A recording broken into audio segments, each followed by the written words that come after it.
Sir చెప్పండి, ఈ రాబోయే 5 ఏళ్ల ప్రభుత్వ పరిపాలన ఏ విధంగా ఉండబోతుందని అనిపిస్తుంది? యువతకు మంచి భవిష్యత్తు ఉంటుందని ఆశాభావం వ్యక్తం చేస్తూ ఉన్నారు.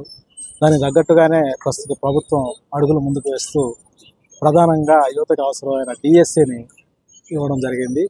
డిఎస్సి ఇవ్వడం వల్ల నేను ప్రత్యక్షంగా చూసింది చాలామంది నిరుద్యోగ యువతలో ఒక ఆశా దృక్పథం వస్తుందండి. చాలా రోజుల నుంచి ఎదురు చూస్తున్నారు నిరుద్యోగ యువత. అలాగే మన రాష్ట్రంలో గత 5 సంవత్సరాలలో ఎటువంటి పరిశ్రమలు రాక చాలామంది యువత ఎటువంటి ఉపాధి అవకాశాలు పొందక చాలా ఇబ్బందులు పడ్డారు. ఇప్పుడు కొత్త ప్రభుత్వం కొత్త పరిశ్రమలను తీసుకొచ్చి అలాగే స్కిల్ డెవలప్మెంట్ అనేది ఒక ప్రోగ్రామ్ పెట్టున్నారు.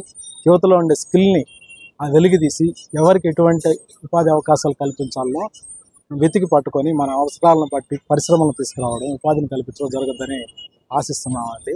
అలాగే చంద్రబాబు గారు ప్రభుత్వంతో పాటు పవన్ కళ్యాణ్ గారు కూడా చాలా నియమ నిబంధనతో నిష్ఠతో మన రాష్ట్రాన్ని అభివృద్ధి చేయడానికి కొన్ని కాకడం కట్టుకుని ఉన్నారు.